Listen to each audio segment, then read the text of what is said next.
The fall of the Aztec Empire. Imagine it is the dead of night. A narrow causeway stretches across a dark lake. It is raining. The air is filled with screams, the clash of steel, and the thunder of war drums. This is not a battle, it is a slaughter. A small band of Spanish conquistadors, weighed down by stolen gold, is desperately trying to escape the greatest city in the Americas. They are surrounded and being hunted. This was the Noche Triste, the night of sorrows. How did it come to this? How did these men, who had been welcomed as gods, find themselves fighting for their lives? This is the story of a dream that became a nightmare. The story of the fall of the Aztec Empire. To understand the end, we must go back to the beginning. The year is 1519. The Spanish have a foothold in the Caribbean, but the vast continent to the west remains a mystery, a land of rumor and legend. Our story begins with Hernán Cortés. He is a minor nobleman, ambitious, cunning, and ruthless. He organizes an expedition into the mainland, defying his superiors. It is an illegal, unsanctioned gamble. With just over 500 men, 16 horses, and a few cannons, he lands on the coast of Mexico. His mission, to find and claim the legendary sources of gold for Spain, and for himself. To ensure there is no turning back, Cortés makes a legendary decision. He scuttles his ships, stranding his men in a new world. From now on, the only way is forward. The world they have entered is dominated by the Aztec Empire, a powerful, sophisticated, and brutal civilization. From their capital city, they rule over millions of people through tribute and terror. At the heart of this empire is the Emperor Moctezuma II. He is not a warrior king, but a deeply religious and thoughtful ruler. He is the most powerful man in North America. And Moctezuma is troubled. Omens have predicted disaster. More importantly, an ancient prophecy foretold the return of a pale-skinned, bearded god, Quetzalcoatl, who would come from the east to reclaim his throne. When news reaches Moctezuma of pale-skinned men arriving on floating mountains, riding strange beasts, and wielding weapons that shoot thunder, he is paralyzed with uncertainty. Are these men or are they gods? As Cortés marches inland, he discovers the Aztec Empire is not unified. It is a collection of subjugated city-states who hate their Aztec masters. Cortés expertly exploits these divisions. He forges a crucial alliance with the Tlaxcalans, fierce enemies of the Aztecs. His small army is now reinforced by thousands of native warriors. To instill terror, Cortés orchestrates a brutal massacre in the city of Cholula, killing thousands of unarmed nobles in a single morning. News of the slaughter spreads. The Spanish are not gods, they are monsters. Finally, in November 1519, the Spanish march over the final mountain pass and see it for the first time. It is a sight that leaves them breathless. Tenochtitlan, the Aztec capital. A vast city of over 200,000 people, built on an island in a lake, connected by great causeways. It is larger than any city in Spain. A Venice in the New World. Moctezuma, still uncertain, welcomes the Spanish into his city. On a causeway, the two worlds meet. The conquistador Hernán Cortés comes face to face with the Emperor Moctezuma. The Spanish are housed in one of the city's lavish palaces. They are showered with gifts of gold. But they are not guests, they are invaders. And they are walking into a trap. Sensing his precarious position, Cortés makes a bold move. He takes Moctezuma hostage, placing the emperor under arrest in his own palace. Through him, Cortés plans to rule the empire. For months, an uneasy peace holds.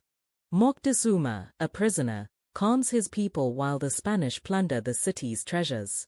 But the tension is building. The situation explodes when Cortés is forced to leave the city to deal with a rival Spanish force. He leaves his hot-headed deputy, Pedro de Alvarado, in command. Fearing an attack, Alvarado commits an atrocity. During a religious festival, he orders his men to slaughter thousands of unarmed Aztec nobles and priests. The city erupts in fury. When Cortés returns, he finds the city in open rebellion. The Spanish are besieged in their palace. The Aztecs have a new aggressive leader, Quitlahuac. Cortés forces Moctezuma to speak to his people, but they no longer see him as their leader. He is struck down by stones and arrows from his own subjects. The puppet emperor is dead. With their hostage gone and supplies dwindling, Cortés orders a desperate nighttime escape. This brings us back to our beginning, the Noche Triste. The escape is a disaster. The Aztecs attack from all sides. Hundreds of Spaniards and thousands of their native allies are killed, drowning in the lake, weighed down by gold. Cortés and a fraction of his force escape.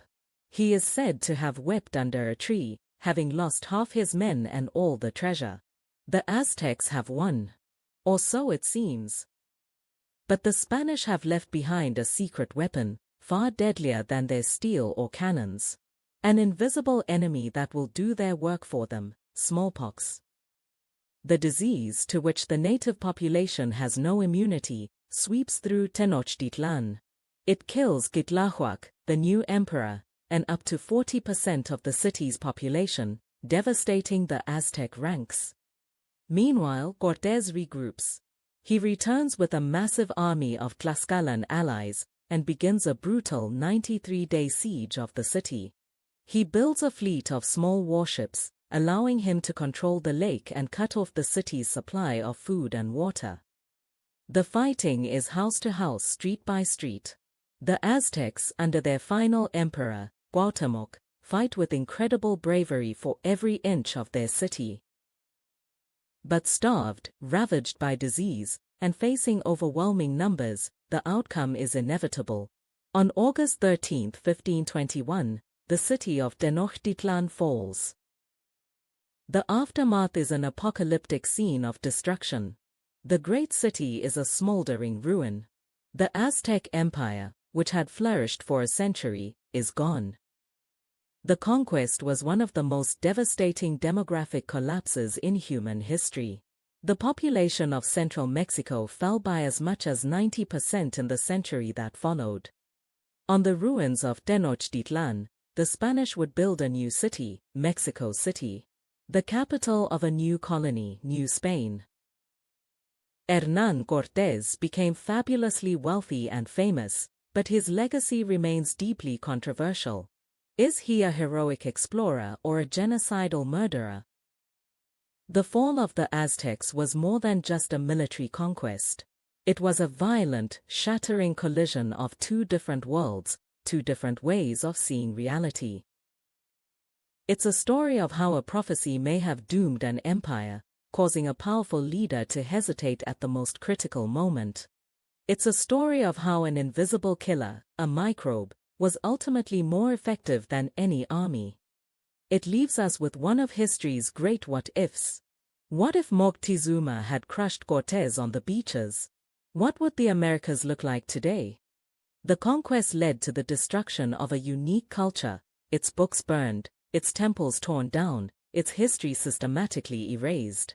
But from the ashes of that destruction, something new was born. The mixing of Spanish and indigenous blood created a new people, a new culture that defines modern Mexico. The story of the Aztecs endures as a myth of a lost golden age, a dreamlike city that was real. It is a cautionary tale about the dangers of greed, the arrogance of power, and the catastrophic consequences of misunderstanding. The Spanish didn't just conquer a people. They conquered a reality. They replaced one world's dream with their own. And the ghosts of that lost world still linger beneath the streets of modern Mexico City, a reminder of the empire that lies buried there. The world we live in today, the interconnected global society we know, was in many ways born from this violent encounter. It was the price of a new world. Thank you for joining us for this look into the fall of the Aztec Empire. If you found this story compelling, please subscribe for more deep dives into the past.